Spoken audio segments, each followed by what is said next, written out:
What is up, everyone? Welcome back to Sports Stuff. And now, I know I'm a little late, but hey, better late than never.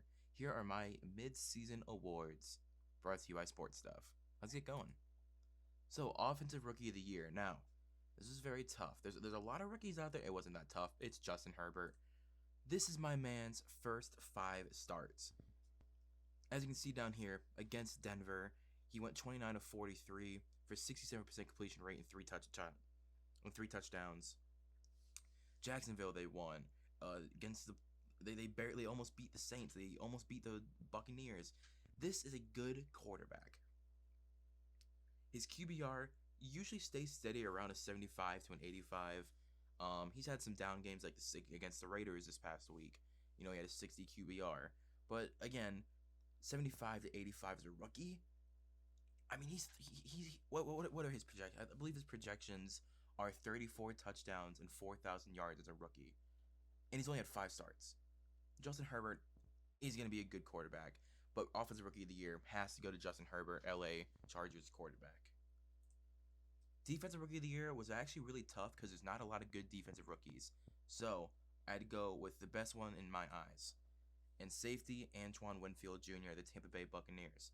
As you can see from his stats, he has 51 tackles so far, 34 of them being solo. He has 2 sacks, a forced fumble, and an interception with 4 passes defended. I mean, he's projected almost 100 tackles as a rookie, 3.5 sacks, 2 forced fumbles, and 2 interceptions, and 7 pass deflections. Safety Antoine Winfield is probably the brightest spot of the Buccaneers secondary, because on their defense, their defensive line, their linebackers are elite. Their weak part is the secondary, as we saw in the Saints game this past week. Safety Antoine Winfield Jr. was a steal in the second round at pick 34, 35, I believe it was.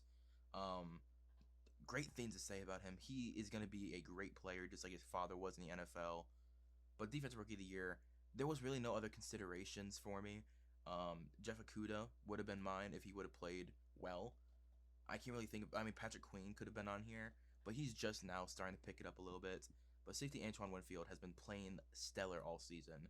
Tampa Bay Buccaneers got a really good secondary member now. Rookie of the Year, obviously, has to go to Justin Herbert. Usually the offensive player wins the Rookie of the Year, MVP, Offensive Player of the Year. It's always usually an offensive person. It's very hard for a defensive person to actually win Rookie of the Year. I mean, Nick Bosa last year, I guess. Myles Garrett, his class. You'll never see a safety win Rookie of the Year. You'll either see defensive end, a quarterback, or like a wide receiver. But Justin Herbert has to be. The fact he's projected more touchdowns than Baker Mayfield his rookie year is insane, with less interceptions than Baker Mayfield as well. Now, overall, Offensive Player of the Year. Now, it came down to 2 people, Dalvin Cook and Russell Wilson. But, you gotta let Russ cook. Russell Wilson is having a career year. So far, he has 2,500 yards, 28 touchdowns, and 8 interceptions, with a 117 rating. He's projected 5,000 yards, 56 touchdowns, and 16 interceptions at his current rate. That breaks Peyton Manning's touchdown record in a single season. Insane. He's doing all this with no defense, no running game, no offensive line. Russell Wilson is the reason the Seahawks are even relevant anymore.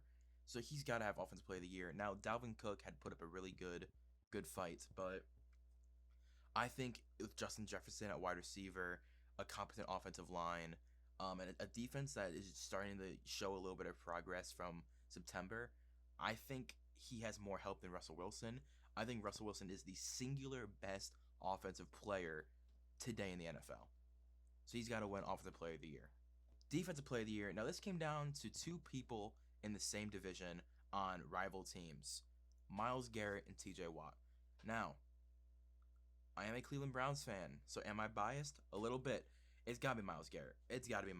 I will fight tooth and nail. TJ Watt is a great player. I'm scared to play against him whenever we do, but when he goes out into coverage, he is useless. The only thing he's good at is rushing the passer. Myles Garrett is the number 1 pass rusher right now, and if he goes out into coverage, he's still like an average coverage player.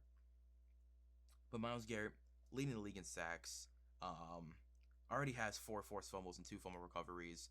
He's just disruptive. He's doing all this while double and triple teamed with Olivier Vernon, Sheldon Richardson, Larry Ogunjobi all being single. He sometimes He sometimes gets 2 offensive linemen and a tight end on him. It's insane that he has this kind of production with what he's dealing with on the other side of him on the defensive line and what he's facing on the offensive line. They'll sometimes even throw a running back to chip him off. Like, it's insane what kind of coverage he gets on the defensive line. He's got to be Defensive Player of the Year with these kind of stats and what he has to deal with. Comeback Player of the Year, I think it's obvious. It's got to be Alex Smith of the Washington football team. Why? This man almost died because of football. And he still said, I'm going to put on my cleats, hang my jersey on my head. Sorry, nope, hang my helmet on my head. There we go. And he threw his first touchdown against the Giants since his injury list this week. Alex Smith, no matter what, will win Comeback Player of the Year, and I will fight for that. If anyone, there's not really anyone else that could win it, to be honest with you. Who has a better comeback story than Alex Smith? Name it. I don't know who. I don't know who this season. It's got to be Alex Smith. Assistant Coach of the Year. Now, I was thinking the Steelers offensive coordinator, because Mike Tomlin's a defensive coach, so whoever the offensive coordinator is. But I had to go with running back Stump Mitchell of the Cleveland Browns. Here's why. Since Stump Mitchell's come to the Cleveland Browns, and since Nick Chubb and Kareem Hunt were both on the roster, here are their numbers. Nick Chubb has 3,000 yards career, 20 touchdowns. Kareem Hunt in his 2 years has what is that? Is that 700? That's 700 yards and 5 touchdowns. This 1-2 punch with Stump Mitchell, because he's also the running back coach and the run game coordinator, so everything running goes through Stump Mitchell. And the Cleveland Browns are the number 1 running team, the number 1 rushing team, the number 1 rushing offense, the number 1 rushing protection offense of line.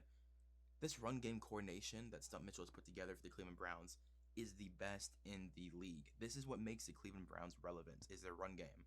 So Stump Mitchell has to win Assistant Coach of the Year just because of what he's done with Kareem Hunt and Nick Chubb and Dontrell Hilliard, Dearness Johnson against the Cowboys. Those two both got like 30 or 40 yards on 3 attempts. Like, the run game coordination that Stump Mitchell has put together for this team is insane. Coach of the Year, I think it's obvious. It's Mike Tomlin. Just give it to him. Undefeated, doesn't matter who they've played. As a Browns fan, the Pittsburgh Steelers deserve a massive, overwhelming attaboy. Mike Tomlin last year went 8-8 with Duck Hodges and Miles. Mike Tomlin last year went 8-8 with 2 or 3 backup quarterbacks, 3rd and 4th string quarterbacks. When he gets Ben back, they go 7-8-0. They go 7-0, 8-0. They beat all these teams. It doesn't matter what their records are. They beat the Ravens. They beat the Browns. Those are 2 teams that they had to beat, and they beat them. And they beat the Browns bad, and they beat the Ravens in the 4th quarter. To be fair with you, but they still played well. I think the Steelers game this week was a little rough against the Cowboys. I think the refs helped them out a little bit, but it does not take away that Mike Tomlin deserves Coach of the Year. And my MVP, obviously, is Russell Wilson. My man has never gotten a single MVP vote in his entire career. This is the season that Russell Wilson decided, I'm going to go out there, I'm going to carry my team to one of the best records in the NFC. I believe they're number 1 in the NFC West, and they are probably favored to at least go to the championship game, or the NFC championship game. Russell Wilson deserves MVP this season. I mean, Aaron Rodgers maybe, Tom Brady was in the discussion, Dalvin Cook was even in the discussion after these last couple of weeks, but Russell Wilson is the MVP of the 2020 to 2021 season. Insane season from Russell Wilson. So if you guys did enjoy these mid-season awards for the NFL, please drop a like, comment, subscribe. Comment Nick could never make it in the NFL if you want a like from me. Thank you guys for watching. Hope you did enjoy, and I'll see you later. Peace.